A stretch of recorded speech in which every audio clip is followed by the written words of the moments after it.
नमस्कार दोस्तों, मैं हूं आगम सिंह सिसोदिया। नवाबों की नगरी लखनऊ में आप सभी का स्वागत है। अगर आप लखनऊ घूमने का प्लान कर रहे हैं और ये जानना चाहते हैं कि यहाँ की फेमस टूरिस्ट प्लेसेस कौन कौन सी हैं, तो आज हम आपको लखनऊ के लिए कंप्लीट गाइड करेंगे। सबसे पहले तो आपको लेकर चलेंगे लखनऊ की सभी फेमस टूरिस्ट प्लेसेस की ओर और आपको हर प्लेस को अच्छे से दिखाएंगे, जिससे कि आपको ऐसा लगेगा कि आप घर बैठे हमारे साथ लखनऊ घूम रहे हैं। और इसी के साथ हम आपको जानकारी भी देंगे कि किस तरह से आप लखनऊ के लिए पहुंच सकते हैं, किस तरह की होटल फैसिलिटीज़, फूड फैसिलिटीज़ यहाँ पर अवेलेबल हैं और लखनऊ घूमने में आपको कितने दिन का समय लगेगा। ये सारी छोटी बड़ी जानकारी आपके साथ शेयर करेंगे। तो आइए मिलकर एक्सप्लोर करते हैं लखनऊ। लखनऊ टूर के दौरान जिन स्थानों को हम एक्सप्लोर करेंगे वे कुछ इस तरह से होंगे कि सबसे पहले हम देखेंगे बड़ा इमाम बाड़ा और साथ ही एक्सप्लोर करेंगे लखनऊ की सुप्रसिद्ध भूल भुलैया। और भूल भुलैया को देखने के बाद हम देखेंगे बावली कुआं, जिसे पुराने ज़माने का सीसीटीवी कैमरा भी कहा जाता है। और इसके बाद हम चलेंगे लखनऊ के चिड़ियाघर को देखने, जिसमें विभिन्न प्रकार के इंटरेस्टिंग और यूनिक वाइल्ड एनिमल्स हैं जिन्हें हम देखेंगे। और फिर लखनऊ ज़ू के बाद हम चलेंगे अंबेडकर मेमोरियल पार्क को देखने, जहां पर कई सारे बॉलीवुड सॉन्ग्स की शूटिंग हुई है। और फिर लखनऊ ट्रिप में आगे बढ़ते हुए हम देखेंगे रूमी दरवाज़ा और छोटा इमाम बाड़ा। लेकिन बस इतना ही नहीं, लखनऊ में और भी कई सारे टूरिस्ट प्लेसेस हैं जिन्हें हम एक्सप्लोर करेंगे। तो आइए सबसे पहले शुरुआत करते हैं बड़ा इमाम बाड़ा के साथ। तो अब हम एंटर कर चुके हैं बड़ा इमाम बाड़ा के अंदर। काफ़ी बड़ी बड़ी इमारतें यहाँ पर हमको दिखाई दे रही है। बहुत अलग ही तरह की जो कल्चर है, जो नवाबों का कल्चर होता था, वो यहाँ पर हमको बिल्डिंगों में पूरी तरह दिखाई दे रहा है। और यहाँ से आप पूरा का पूरा व्यू देखिए, ये देखिए अलग ही तरह का हमको व्यू नज़र आ रहा है। यहाँ से हम एंटर किए थे, ये जो आपको पॉइंट दिख रहा है, यहाँ से हमने एंटर किया था। और यहाँ से आप देखेंगे बहुत सारे स्ट्रक्चर्स बने हुए हैं। और जो मेन भूल भुलैया वाला जगह है वो आपको ये मेरे सामने नज़र आ रहा है। तो चलिए अब एंटर करते हैं इमाम बाड़ा की मुख्य इमारत के अंदर। इमारत के अंदर एंटर करने से पहले हमें लेना होगा टिकट, जो कि है 50 रुपये पर पर्सन का। जैसे ही हम मुख्य इमारत के अंदर एंटर करते हैं, हमें एक और नई इमारत नजर आती है, जो कि असल में मुख्य बिल्डिंग है, जिसमें भूल भुलैया है, जिसमें इमाम दरगाह है। सारी चीज़ें इसी बिल्डिंग के अंदर है। यहाँ पर अंदर जाने से पहले हमें जूते चप्पलों को बाहर की तरफ खोलना होगा। तो अब हम एंटर करने वाले हैं बड़ा इमाम बाड़ा की तरफ। देखिए हमने अपने जो शूज़ हैं, जो चप्पल हैं, वो सब उतार लिए हैं। और अब हम अंदर की तरफ एंटर करने वाले हैं। यहाँ की कुछ प्रथा होगी जिसकी वजह से हम अंदर जूते चप्पल नहीं लेके जा सकते। बड़े इमाम बाड़े की मुख्य बिल्डिंग के बाहर ही आपको गाइड मिल जाएंगे, जो कि आपको 250 रुपये पूरी बिल्डिंग का चार्ज करते हैं। यहाँ पर 3 जगह हैं जो बहुत फेमस हैं, वो पूरी दिखाते हैं। और आज हमारे जो गाइड हैं उनका नाम है शाह बेदी जी, जो कि हमें इमाम बाड़े के बारे में सारी जानकारी देंगे। तो चलिए प्रवेश करते हैं भूल भुलैया के अंदर, जिसका रास्ता बड़े इमाम बाड़े की साइड से होकर गुजरता है। भूल भुलैया के एंट्री गेट पर आपको टिकट चेक करवाना होता है, जो कि 50 रुपये का कॉमन टिकट होता है बड़े इमाम बाड़े का। तो अब ऊपर जाने के लिए हमें काफ़ी लंबी और काफ़ी कठिन सीढ़ियों का सामना करना पड़ता है। काफ़ी खड़ी सीढ़ियाँ हैं, जैसे कि आप मेरे पीछे देख पाएंगे। यहाँ से ले जाना मेरा काम, निकलना आपको। चले आइए सारे। इस भूल भुलैया की सुरंग 330 फीट लंबी है, जिसमें 15 फीट की मोटी मोटी दीवारें हैं और इसके बीच में से जाता है 2.5 फीट चौड़ा रास्ता। ये आउट ऑफ सिटी है, शहर से बाहर जाने के रास्ते। 1857 में जब अंग्रेजी फौज नीचे उतरी है तो वापस लौट के नहीं आई, तो रास्ता ये ब्लॉक कर दिया गया। ऊपर से बाउंड्री इसलिए बांधी गई, कोई भी यहाँ पे आए इसमें गिरे ना। अच्छा। आइए 1 स्टेप नीचे देख के आएंगे, ये सीढ़ी नीचे। अब यहाँ से आप अपने ईयरफोन्स और हेडफोन्स लगाकर तैयार हो जाइए, क्योंकि कुछ ही देर में आप कुछ ऐसा सुनने वाले हैं जो कि आपको पूरी तरह एक्साइटमेंट से भर देगा। मेन गेट का सेंटर है 960 फीट की दूरी। यहाँ से आप सबको देखो, वहाँ से आपको कोई ना देखे। वो रहा गाड़ी घोड़ा जिस गेट से आप लोगों ने एंट्री की है। यहाँ से सबको मेन गेट का सेंटर है 960 फीट की दूरी। अच्छा। यहाँ से आप मेन गेट देख लोगे, मेन गेट से आप इधर नहीं देख पाओगे। अच्छा। मेन गेट से इधर नहीं दिखता है। अच्छा। ये देखो मेन गेट दिख रहा, देखो आप, पर मेन गेट वाला अपन को नहीं देख पाएगा। आइए। अभी हम जा कर रहे वैसे भूल-भुलैया के अंदर चलना है अभी जनाब। अच्छा, भूल भुलैया के अंदर आप बाहर भी निकालेंगे या फिर हमको ही निकलना है? आपको इसमें आगे आपको अपना ध्यान देना पड़ेगा रास्ता ढूंढने के लिए। अच्छा अच्छा इसमें आगे आप रहेंगे, पीछे मैं रहूंगा। अच्छा, जब रास्ता आप नहीं ढूंढ पाएंगे तभी मैं निकलूंगा। अच्छा अच्छा अच्छा। मतलब ये भूल भुलैया बनाई किस लिए गई थी? ये भूल भुलैया बनाने का कोई रीजन नहीं था। बिल्डिंग में अगर वेंटिलेशन न दिया जाता तो बिल्डिंग में गैस बन के डैमेज होता है। अच्छा अच्छा। मेन जो बनाया गया वो इमामबाड़ा बनाया गया। अच्छा अच्छा। जी हाँ, ये सिर्फ वेंटिलेशन के लिए था? वेंटिलेशन के लिए, और फिर नीचे बिल्डिंग में कोई सपोर्ट नहीं है, विदाउट सपोर्ट हॉल है। अच्छा इसके ऊपर ये 4 मंजिल स्टोरी है। अच्छा अच्छा। हमने ये भूल भुलैया पार करते करते 4 मंजिल चढ़ ली? अभी नहीं चढ़ी। अच्छा, अभी फर्स्ट मंजिल पे चलना है। काफी बड़ी है आगे भी। पहले के बड़े बुजुर्ग कहते थे धीरे बोलिए, आहिस्ता बोलिए, किसी की बुराई मत करिए, किसी की गिबत मत करिए। दीवारों पे भी कान होते हैं। 40 फीट की दूरी से दीवार के माध्यम से सांस के द्वारा आपसे बात करेंगे, आप तक मेरी आवाज पहुंचेगी। आप लोग की दीवार में कान लगाए, 3 आदमी इसमें, 3 आदमी। मैं 10 रोग में जाऊंगा, जब वहाँ से नाम पुकारूंगा तो उस नाम को सुन के मेरे पास आइएगा। जी जी जी। चलिए, नाम बताइए अपना। सम्मान। ध्यान से सुनिएगा, ठीक है? नाम सुन के अंदर आइए। यानी कि इस दीवार के आर पार आवाजें आ सकती है, तो वो भी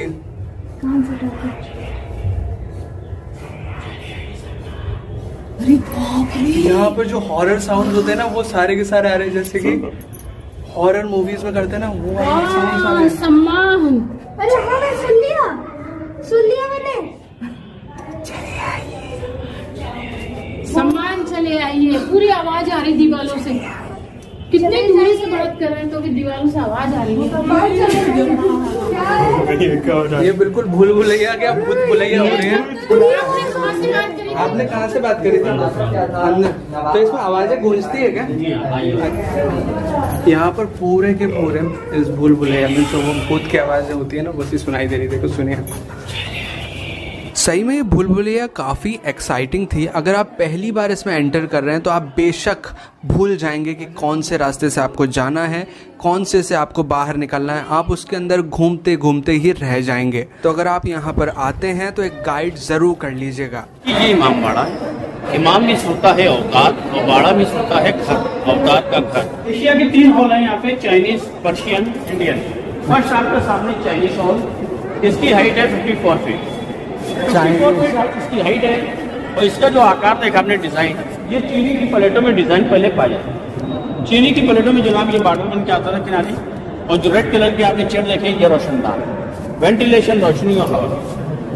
सामने देखिए एशिया का सबसे बड़ा हॉल है पर्शियन हॉल, यानी कि जो ऊपर आप डिजाइन देख रहे हो ये ईरानी डिजाइन है। जैसे चाय की ट्रे होती है, ये वो लोकेशन है, पूरा इसका डिजाइन ईरानी है।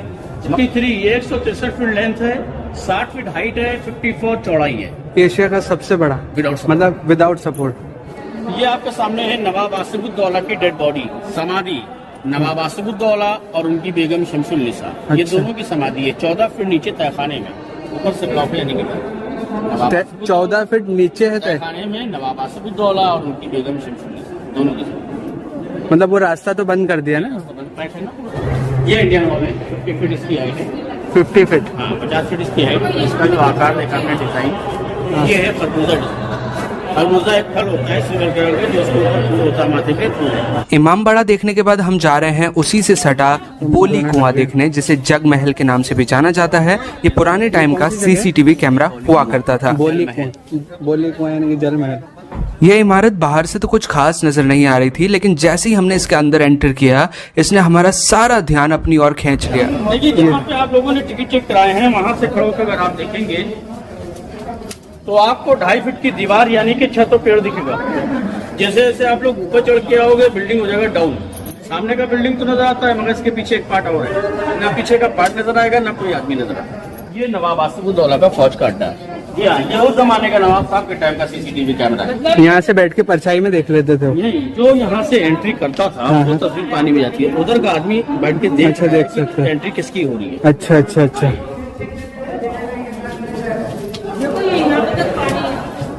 देखिए, ये रहा उस जमाने का CCTV कैमरा, पानी में तस्वीर है, वो रही सामने नीचे है। हाँ। जो भी एंट्री कर रहा है, मैडम इधर ये सेंटर से देखिए, ये सेंटर ये है। बैठ के देखो बेटा, नीचे बैठो 2 मिनट। देखिए जो भी एंट्री करेगा वो तस्वीर पानी में आएगी, मगर जो एंट्री करेगा उसे खुद नहीं मालूम कि देखिए यहाँ पे आपको पानी में जो नवाब आसिफुद्दौला के जो तीरंदाज थे वो यहाँ से बैठ के निशाना लगाते थे। वहाँ पे यहाँ से बैठ के जब निशाना लगाएंगे तो पानी में तो लगा नहीं देंगे। डाउन होके देखे तो सीढ़ियाँ दिखती हैं, सामने सीढ़ियाँ हैं, पानी में तस्वीर देखते थे और सीढ़ियों पे निशाना लगता था। बस दुश्मन को पता भी नहीं चलता कि तीर आया तो कहाँ से। उस जमाने में क्या था, उस जमाने में नवाब आसिफुद्दौला की फौज की वर्दी ब्लैक थी, अंग्रेजों की वर्दी रेड। इससे मालूम होता था कौन दोस्त है कौन। अब हम पहुंच चुके हैं लखनऊ के चिड़ियाघर में और जो सबसे पहला वाइल्ड एनिमल हम देख रहे हैं वो है एक जिराफ, जो कि दुनिया का सबसे लंबा लैंड एनिमल है। लखनऊ जू के अगर टिकट प्राइस की बात करूं तो बच्चों के लिए 40 रुपीज़ और एडल्ट्स के लिए 80 रुपीज़ का चार्ज लगता है। इस केज में हम देख रहे हैं टाइगर और उसके कब्स। टाइगर के कब्स थोड़े बड़े हो चुके हैं, इस वजह से वो देखने में एक एडल्ट टाइगर की तरह नज़र आ रहे हैं, लेकिन हैं अभी ये बच्चे ही। थोड़ा सा देखेंगे आप बारीकी से तो आपको लगेगा कि इनकी जो साइज़ है वो काफ़ी छोटी है और इनको जिस केज में रखा गया है उसकी आप हाइट देख सकते हैं ताकि ये बाहर कूद कर ना जा सकें, इसलिए इस तरह की बाउंड्री यहाँ पर बनाई गई है। इस केज में हम देख रहे हैं वाइट टाइगर्स को, जो कि अब जंगलों में पाए नहीं जाते। इन्हें सिर्फ हम जू में, चिड़ियाघर में या बायोलॉजिकल पार्क में ही देख सकते हैं और इनकी खास बात ये है कि ये है नॉर्मल टाइगर ही, ये कोई टाइगर की अलग स्पीशीज़ नहीं है, लेकिन कुछ जेनेटिक म्यूटेशन की वजह से इनका जो रंग है वो वाइट कलर का हो गया है और उसी वजह से ये हमें वाइट कलर के नज़र आते हैं, लेकिन एक्चुअल में है ये एक तरह के नॉर्मल टाइगर्स ही। तो ये है वाइट टाइगर का पिंजरा। वाइट टाइगर हमारे बहुत ही पास में वॉक कर रहे हैं यहाँ से। अब जिस एनक्लोजर के पास हम आ चुके हैं इसमें है घड़ियाल, जो कि मगरमच्छ से अलग होते हैं, क्योंकि मगरमच्छ का जो माउथ एरिया होता है वो काफ़ी चौड़ा होता है, लेकिन घड़ियाल का जो माउथ एरिया है वो काफ़ी नैरो है, पतला होता है। इनकी लाइफ स्पैन होती है लगभग 40 से 60 साल की और साइज़ काफ़ी बड़ी हो सकती है, लगभग 6 मीटर के आसपास ही लंबे हो सकते हैं, यानी कि 20 फीट के आसपास।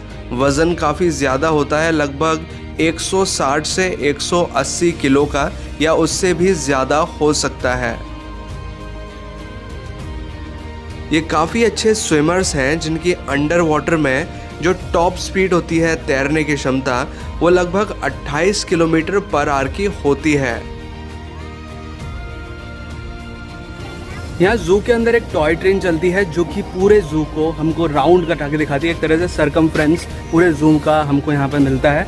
ये जो ट्रेन है एक तरह से टॉय ट्रेन है, यहाँ से देखिए। ये लखनऊ जू में एक एक्वेरियम और एक स्नेक हाउस भी है, जिसमें कि आप विभिन्न प्रकार के स्नेक्स और कई प्रकार के फिशेस को देख सकते हैं। इस एनक्लोजर में हम देख रहे हैं ऑस्ट्रिच, जिसे शुतुरमुर्ग भी कहा जाता है।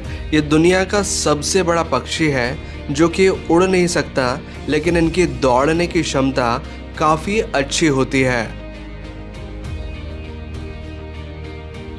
इस एनक्लोजर में हम देख रहे हैं वल्चर्स, जिन्हें हिंदी में गिद्ध कहा जाता है। ये जंगल के सफाई कर्मी हैं, क्योंकि जो भी बचा कुचा रह जाता है उसे ये खा लेते हैं और जंगल की एक तरह से सफाई करते हैं। अब हम पहुंच चुके हैं लखनऊ के खूबसूरत पार्क को देखने, जो कि है अंबेडकर मेमोरियल पार्क, जहां पर कई सारे बॉलीवुड सॉन्ग्स की शूटिंग हुई है।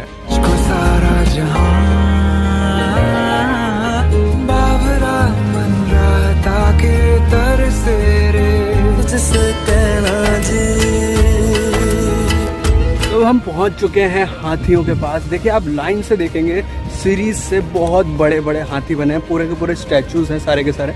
आपको एक एक हाथी बिल्कुल सेम टू सेम है, बिल्कुल कोई भी अंतर नहीं है इनमें। यहाँ से आप देखिए हाथियों को, जो इनकी पूरी की पूरी कतार में है। ये देखिए, ये हाथी लाइन से पूरे के पूरे हाथी हाथी हैं, इस साइड और उस साइड, दोनों साइड हाथी हाथी। अच्छा, मतलब 30 हाथी इधर, 30 इधर। आपने गिने क्या अभी? ये लिखा है कहीं? अच्छा, गिने 30 हाथी हैं। यहाँ देखिए, यहाँ से स्टार्ट हो रही है, तो इस साइड में दिखा रहा हूँ। इस साइड देखिए, ये इधर के साइड में बीच में खड़ा हूँ, और हाथी 30 इधर हैं, 30 इधर हैं, दोनों साइड हैं। तो देख लीजिए, यही है वो फेमस पार्क जहाँ पर मशहूर बॉलीवुड सॉन्ग्स की शूटिंग हुई है। इस पार्क में सिर्फ इतना ही नहीं और भी बहुत सारी चीज़ें हैं देखने के लिए, जिस वजह से ये पार्क बहुत अट्रैक्टिव लगता है। वैसे जब आप इतने सारे हाथियों को क्लोजअप्स में देखेंगे तो ये हाथी आपको अपनी तरफ अट्रैक्ट कर लेंगे। तो चलिए अब आगे चलते हैं और इस पार्क में बनी बाकी और चीज़ों को निहारते हैं। अब जिस जगह हम जा रहे हैं उसे बोलते हैं डॉक्टर भीमराव अंबेडकर परिवर्तन गैलरी। तो चलिए अंदर चलते हैं। और ये हाथियों के बैक हैं, यहाँ से हाथी सारे बैक में नज़र आते हैं यहाँ से, देखिए। इस गैलरी में एंटर करते ही आपको बहुत सारे महात्माओं के स्टैचूज नज़र आएंगे, जो कि एक बहुत बड़ी विशालकाय प्रतिमा के रूप में यहाँ पर स्थापित हैं। इनके नीचे आप देखेंगे इनके जो भी डिस्क्रिप्शन है, जो ये इनका नाम है, इन्होंने क्या कार्य किया, वो सारी डिटेल इसके नीचे लिखी हुई है। और साथ ही इनके पीछे की स्टोरी, इनने क्या काम किए थे, उसका एक 3D पूरा फ्रेम आपको इनके स्टैचू के पीछे नज़र आएगा, जिसमें सारा डिस्क्रिप्शन दिया हुआ है कि इनके काम क्या क्या थे। जब आप लखनऊ घूमने आते हैं ना, तो सबसे बड़ा जो अट्रैक्शन होता है यहाँ का, वो क्या है, यहाँ पर बहुत सारे पार्क हैं। और सारे पार्क इतने ज़्यादा खास होते हैं, इतने ज़्यादा वेल मेंटेन्ड होते हैं। हर चीज़ आपको हर पार्क में कुछ ना कुछ देखने के लिए ज़रूर मिलेगा। जैसे कि अंबेडकर पार्क में बहुत से, जैसे आपने हाथी के स्ट्रक्चर्स देखे, अभी आगे जाके हम और भी जो अंदर मैंने महल जैसे बताया वो देखने वाले हैं। और ये जो स्मारक वगैरह, इन पर मतलब बहुत ज़्यादा जो इन्वेस्टमेंट करके जो बनाए जाते हैं ना, वो पार्क हैं जो देखने लायक होते हैं एक्चुअल में। तो अगर लखनऊ आते हैं तो बहुत सारे पार्क हैं, इतने सारे कि हम एक्चुअल में अगर घूमना चाहें ना तो नहीं घूम पाएंगे। इतने बड़े बड़े पार्क होते हैं, एक पार्क को घूमने में एटलीस्ट एक दिन का टाइम लग जाता है। ये देखिए जो पार्क ये बनाए गए हैं, ये बिल्कुल एक आर्किटेक्चरल वे में बनाए गए हैं, जैसे कि कोई फोर्ट हो, कोई किला हो। मतलब आपको लगेगा नहीं कि पार्क है। जैसे पार्क में आपने देखा होगा जनरली कि हरियाली वगैरह होती है, यहाँ की हर जगह आप देखेंगे कि इस तरह की जो टाइल्स होती हैं, वो टाइल्स लगी हुई है, ग्रेनाइट है एक तरह से। और ग्रेनाइट के अलावा पार्क है इसमें, ऐसा नहीं है कि पार्क नहीं है, ग्रीनरी है, लेकिन इसमें जो एक्चुअल वर्क होता है ना, वो वर्क किया गया है। ये हाथी वाला सीन मेरे दिमाग से उतर ही नहीं पा रहा है, क्योंकि काफ़ी अच्छा लग रहा है। मूवी की सीन से मतलब नहीं है, मूवी का तो यहाँ आना ही था, क्योंकि इतना अच्छा सीन ये बनाया गया है, तो मूवी तो शूट होनी ही चाहिए। लेकिन बहुत ही अमेजिंग जगह है, काफ़ी अच्छा लगता है। और पूरा का पूरा खुला एरिया है ना, तो यहाँ पर जो ठंड होती है वो अच्छी होती है। मतलब जो पूरे शहर में आपको गर्मी लगती रहेगी, यहाँ पर नहीं लगेगी। खुला खुला माहौल यहाँ पर लगता है।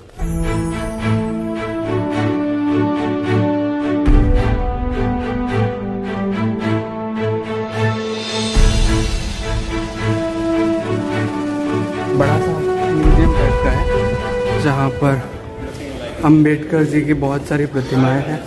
आपको अंबेडकर जी और शायद उनके माता पिता नज़र आएंगे, और उनका एक छोटा सा कुत्ता है वो। ये अच्छा सा स्टैचू बनाया हुआ है, बहुत बड़ा सा ये हॉल है। यहाँ पर अंबेडकर जी आपको पढ़ाई करते हुए, कुछ लिखते हुए नज़र आएंगे। बहुत बड़े बड़े से स्टैचू हैं, मैं आपको क्लोजअप्स में दिखा रहा हूँ। इनको काफ़ी अच्छा सा ये नज़ारा नज़र आ रहा है, क्योंकि जो स्ट्रक्चर बनाया गया है, जिस तरह से आर्किटेक्चर बनाया गया है, देखिए आप पूरा का पूरा वाइड एंगल में देख पाएंगे। बहुत अच्छा सा वेल मेंटेन्ड चीज़ है। यहाँ पर आगे आपको ये येलो लाइट दिख रही है, वहाँ से फ़ोटोज़ क्लिक करने में आपको काफ़ी मज़ा आने वाला है। और ये जो स्ट्रक्चर आपको दिख रहा है, ये पूरा का पूरा जो ये अंबेडकर पार्क है, पूरा का पूरा उसका नक्शा है। लखनऊ टूर में आगे बढ़ते हुए अब हम चल रहे हैं कुछ और स्थानों को देखने के लिए, जो कि बड़ा इमामबाड़ा के पास में स्थित हैं। और बड़ा इमामबाड़ा से उन सभी स्थानों को देखने के लिए ऑटो रिक्शा, ई रिक्शा और तांगे वाले आपको ईजिली मिल जाते हैं 50 to 100 रुपीज़ के चार्जेस के साथ, जो कि आपको सभी स्थान अच्छे से दिखाते हैं। तो अब हम चल रहे हैं उन सभी स्थानों को देखने के लिए। ये जो मेरे सामने आप इमारत देख पा रहे होंगे, ये है रूमी दरवाजा, जो कि अवध वास्तुकला का एक उत्कृष्ट उदाहरण है। इस दरवाजे की बनावट तुर्की के सुल्तान के दरबार के प्रवेश द्वार से काफी मिलती है, इसलिए लोग रूमी दरवाजे को तुर्किश गेट के नाम से भी जानते हैं।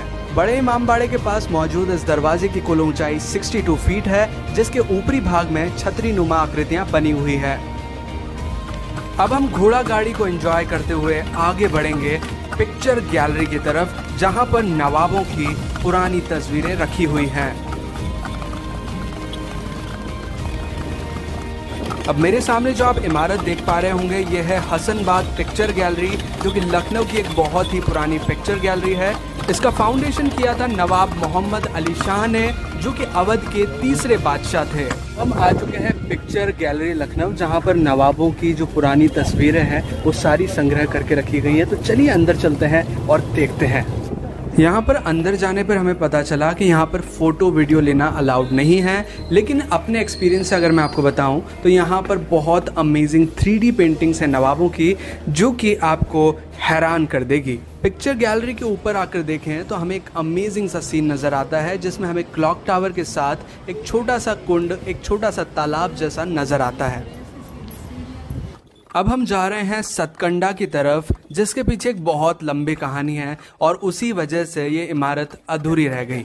होना तो इसको था 7 मंजिल का, कई लोग 9 भी बोलते हैं, लेकिन ये अधूरी रह गई। वैसे इसे जिस पर्पस के लिए बनाया गया था वो था ईद के चांद को देखना।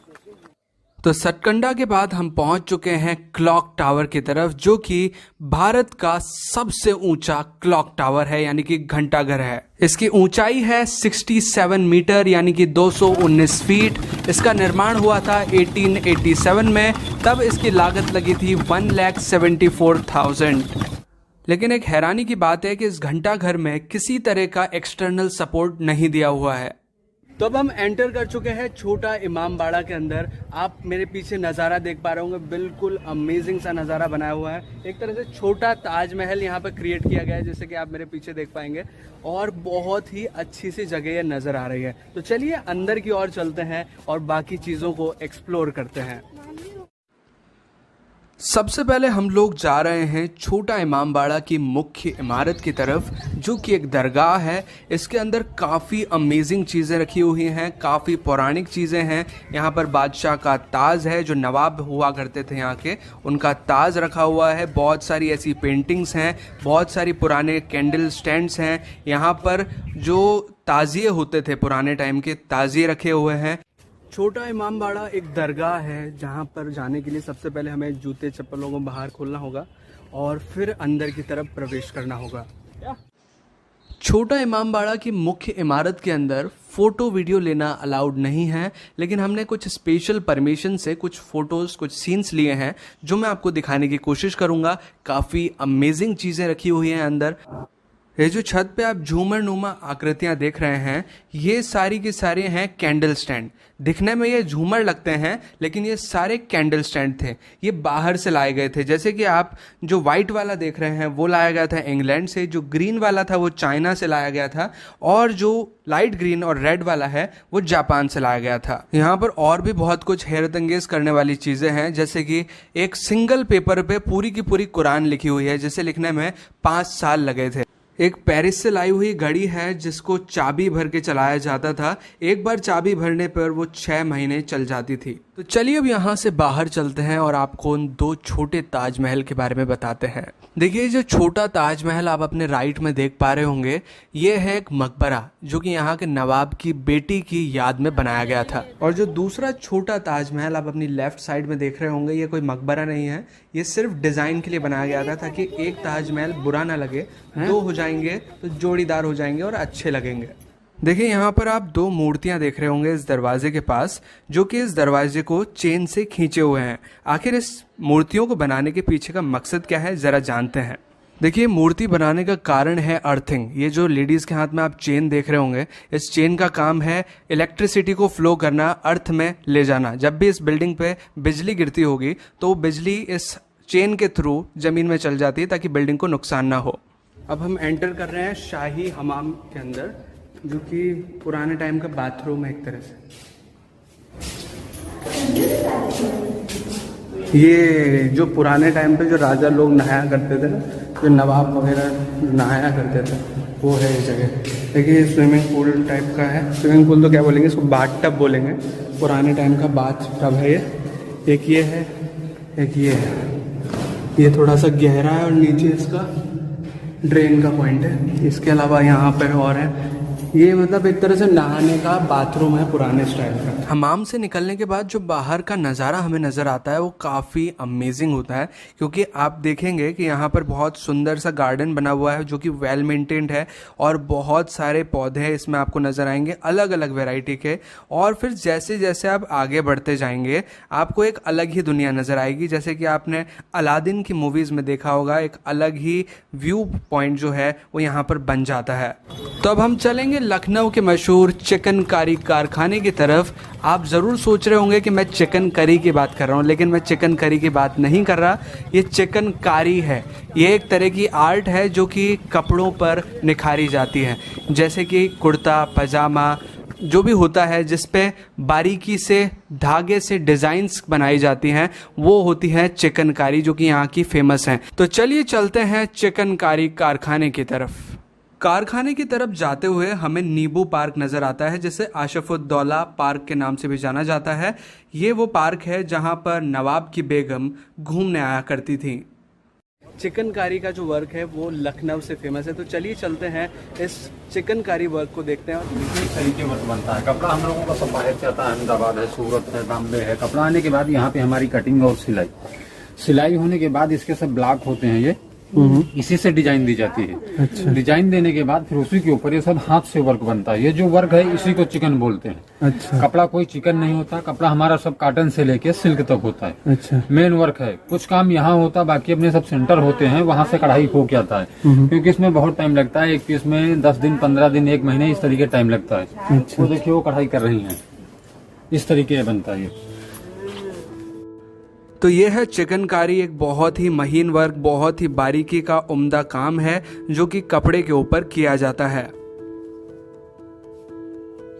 हमारी लिस्ट के 9वें नंबर पे आती है ब्रिटिश रेजिडेंसी, जो कि एक देखने लायक जगह है, क्योंकि यहाँ पर 1857 की क्रांति में अंग्रेजों पर यानी कि ब्रिटिशर्स पे आक्रमण किया गया था। यहाँ पर आज भी आप बड़ी आसानी से देख पाएंगे कि गोली बारूद के निशान दीवारों पर अमिट छाप छोड़े हुए हैं। इसके अंदर एक छोटा सा म्यूजियम भी है जिसमें पुरानी चीजें रखी हुई हैं जो ब्रिटिशर्स के टाइम पे काम आया करती थी। ब्रिटिश रेजिडेंसी के अंदर ही एक कब्रिस्तान है जहां पर जो ब्रिटिशर्स उस दौरान मारे गए थे उनकी समाधियां बनी हुई हैं। हमारी टॉप 10 लिस्ट के नंबर 10 पे आता है गोमती रिवर फ्रंट। ये गोमती नदी है और इसके किनारे एक पार्क बनाया हुआ है, पार्क जैसी जगह है जहाँ पर आदमी टहल सकता है। ये देखिए रोड भी आपको नजर आ रहा होगा वहाँ पे, और एक पार्क टाइप का ये सीन बनाया गया है। और यहाँ का चारबाग रेलवे स्टेशन जो कि एक देखने लायक जगह है। अब आप सोचेंगे कि क्या रेलवे स्टेशन भी कोई देखने वाली जगह होती है? जी हाँ, ये रेलवे स्टेशन सच में देखने लायक है, क्योंकि इसके जो आर्किटेक्चर हैं वो बहुत ही बेमिसाल हैं। आज हम विजिट करेंगे लखनऊ का एक बहुत ही सुंदर पार्क जिसका नाम है मान्यवर श्री काशीराम जी ग्रीन गार्डन। तो ये जो पार्क है काफी अमेजिंग सा है, क्योंकि आप सबसे पहले देखिए यहाँ पर कई सारे जानवरों के स्टैचू, एक तरह से एक आर्टिफिशियल फॉरेस्ट क्रिएट किया गया है। देखिए ये अलग तरह के कुछ हिरन है यहाँ पर, और ये हिरनों के साथ साथ यहाँ पर काफी सारे ये मोर के स्टैचू है। एक दूसरे यहाँ पर कुछ जो स्टैचू हैं वो हैं छोटे छोटे बर्ड्स के। अभी ये यहाँ तो डक्स हैं, छोटी छोटी वाली छोटी डक्स हैं। एलिफेंट और एक उसका मतलब एक मदर एलिफेंट है और एक उसका बेबी एलिफेंट का है। यहाँ पर ये जो इसके आगे हम चल रहे हैं तो हमें यहाँ पर जो टाइगर है वो यहाँ पर टाइगर नहीं लायन है, चल रहे हैं ये लायन नज़र आ रहा है। लायन के जो पूरी की पूरी फैमिली है वो इस रॉक के ऊपर बिल्कुल नेचुरल वे में स्ट्रक्चर के रूप में बनाई गई है।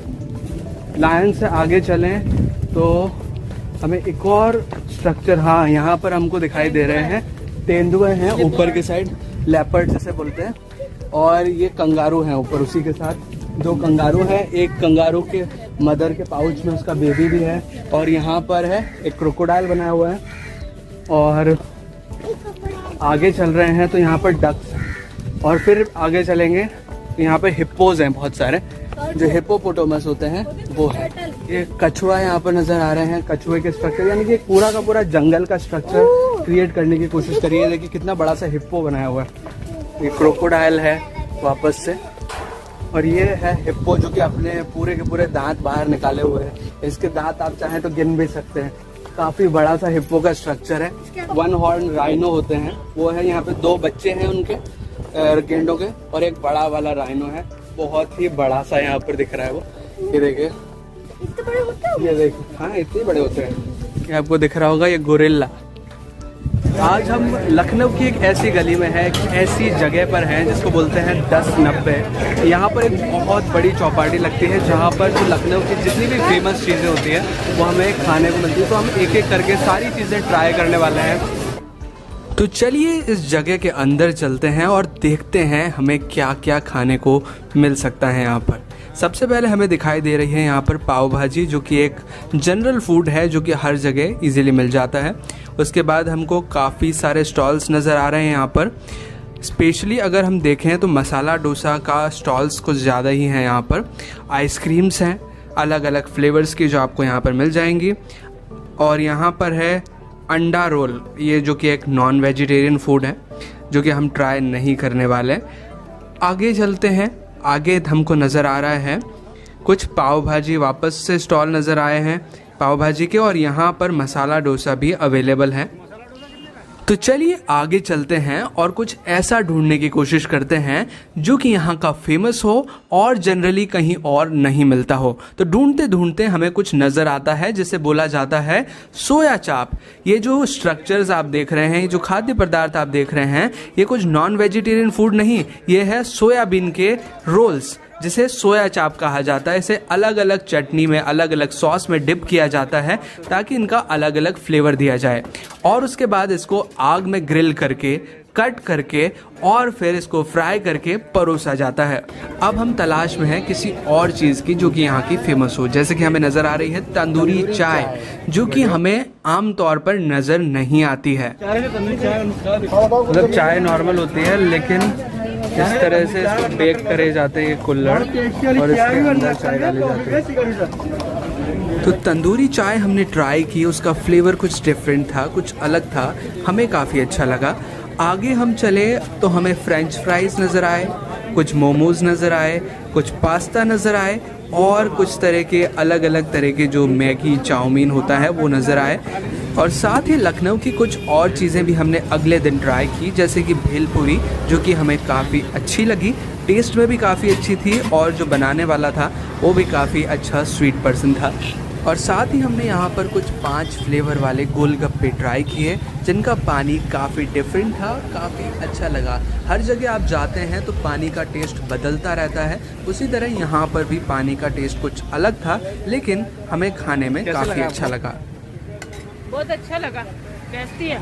अच्छा है। तो ये है लखनऊ के फेमस टूरिस्ट प्लेसेस जिन्हें आपको लखनऊ टूर के दौरान ज़रूर एक्सप्लोर करना चाहिए। और अगर इन सभी स्थानों को देखने के बाद आप लखनऊ टूर बनाने का प्लान कर रहे हैं तो अब मैं आपको जानकारी देता हूँ कि आप लखनऊ कैसे पहुँच सकते हैं। लखनऊ आप बाय ट्रेन, बाय बस या बाय एयर किसी भी तरीके से बड़ी आसानी से पहुंच सकते हैं। और अगर बात करें बजट फ्रेंडली स्टे फैसिलिटी के बारे में कि लखनऊ में आप कम बजट के साथ कहां पर रुक सकते हैं, तो वो स्थान रहेगा बस स्टैंड या रेलवे स्टेशन के पास, जहां पर काफ़ी सारे होटल्स आपको मिल जाएंगे जहां पर आप बजट फ्रेंडली तरीके से रुक सकते हैं। और अगर बात करें फूड फैसिलिटी की, तो फूड फैसिलिटी भी आपको बस स्टैंड और रेलवे स्टेशन के पास काफ़ी अच्छी मिल जाती हैं। कई सारे होटल्स हैं, कई सारे ढाबे हैं जहां पर आप फूड ले सकते हैं। इन एरियाज़ में आपको फूड की भी काफ़ी वैरायटी मिलेगी और कम दाम में आप अच्छा फूड ट्राई कर पाएंगे। तो ये है लखनऊ और लखनऊ घूमने से जुड़ी संपूर्ण जानकारी। अगर आपको ये वीडियो अच्छा लगा हो, अगर आपको ये वीडियो हेल्पफुल लगा हो, तो प्लीज़ वीडियो को लाइक कीजिएगा, इसे शेयर ज़रूर कीजिएगा अपने दोस्तों और अपने फैमिली मेम्बर्स के साथ। और अगर आपने चैनल अभी तक सब्सक्राइब नहीं किया है तो प्लीज़ चैनल को सब्सक्राइब कीजिए, बेल आइकन को दबाकर ऑल पे प्रेस कीजिए ताकि इसी तरह की वीडियो नोटिफिकेशंस आपको आगे भी मिलते रहें।